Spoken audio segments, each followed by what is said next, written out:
জুলাই গণ অভ্যুত্থান 2024 একদিনে আসে নাই। দীর্ঘ 15-16 বছরের অপশাসন, গণতন্ত্রকে হত্যা করেছিল ফাঁসির শেখ হাসিনা সরকার, এটা আমরা সবাই জানি। দীর্ঘদিনের জনগণের পঞ্জীভূত ক্ষোভের বহিঃপ্রকাশ এই জুলাই গণ অভ্যুত্থান। এখানে ফাঁসিবাদী বিরোধী সকল রাজনৈতিক দল, ছাত্র জনতা, নারী পুরুষ সকল পেশার মানুষের অংশগ্রহণ ছিল। আমার 17 বছরের অংশগ্রহণের, আমি যে 17 বছর শিক্ষকতা করেছি, মানুষের পাশে থেকে মানুষের সুখ দুঃখ কষ্ট অনুভব করেছি এবং 25 বছরের রাজনৈতিক অভিজ্ঞতায় যেটা দেখেছি, জুলাই গণ অভ্যুত্থান নারীদের অংশগ্রহণ ছিল চোখে পড়ার মতো। তারা রাজপথে যুদ্ধ করেছে, ছাত্র জনতাকে পানি খাইয়েছে, চিকিৎসার জন্য হাসপাতালে ছুটাছুটি করেছে। আমরা 16 জুলাই থেকে 41টি জেলায় গণতান্ত্রিক মহিলা দল রাজপথে শিক্ষার্থীদের সাথে অংশগ্রহণ করেছি। আমি নিজে আহত হয়েছি, আমার স্বামী উত্তরায় গুলিবিদ্ধ হয়েছে, ছাত্রলীগ যুবলীগের হামলার শিকার হয়েছে। ফাঁসিস্ট হাসিনা পালিয়ে যাওয়ার আগ পর্যন্ত আমরা রাজপথ থেকে পিছু পা হই নাই।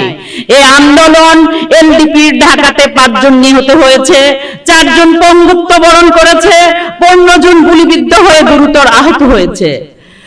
13-14 সালের বিনা ভোটের নির্বাচন, 18 সালের মিডনাইট নির্বাচন, 24-এর ডামি নির্বাচনের বিরুদ্ধে যুগপৎ আন্দোলনের প্রতিটি আন্দোলন রাজপথে প্রথম সারির যোদ্ধা হিসাবে কর্মসূচি সফল করেছি।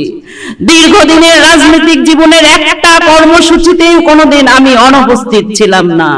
সুতরাং সরকারকে বলবো, জুলাই জাতীয় সনদ বাস্তবায়ন করুন, গণভোটের রায় বাস্তবায়ন করুন, নারীর ন্যায্য অধিকার প্রতিষ্ঠা করুন, নতুবা 2024 পরবর্তী বাংলাদেশের বৈষম্য ঠাঁই হবে না, দুঃশাসনেরও ঠাঁই হবে না।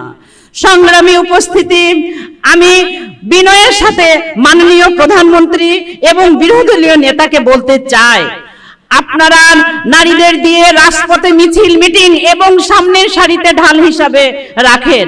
যে কোনো আন্দোলনে সামনের সারিতে সব সময় আপনারা আমাদের ব্যবহার করেন, এমনকি নির্বাচনের সময় ভোটের জন্য বাড়ি বাড়ি পাঠান, যেহেতু নারী পুরুষ একে অপরের পরিপূরক। সুতরাং সকল নির্বাচনে নারীদের প্রার্থিতার ক্ষেত্রে বৈষম্য সৃষ্টি করবেন না। যেখানে দেশে 51% নারী রাজপথে শিক্ষা দীক্ষা সমরে নারীদের অংশগ্রহণ প্রশংসনীয়। নারীদের অবদানকে মূল্যায়ন করুন, নারীদের সর্বক্ষেত্রে থেকে বৈষম্য দূর করুন, কারণ জুলাই গণ অভ্যুত্থান সৃষ্টি হয়েছিল বৈষম্য দূরকরণের জন্য।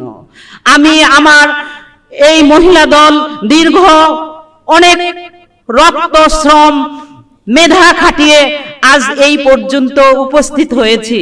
আজ আমাদের সুখের দিন। আজ আমরা প্রত্যেকে 11 দল ঐক্য হয়ে নিজের মতামতকে আমরা আমাদের নিজের মনে করে আজ আমি যেভাবে আপনাদের সামনে বলতে পেরেছি, আমার অনেক ভালো লেগেছে।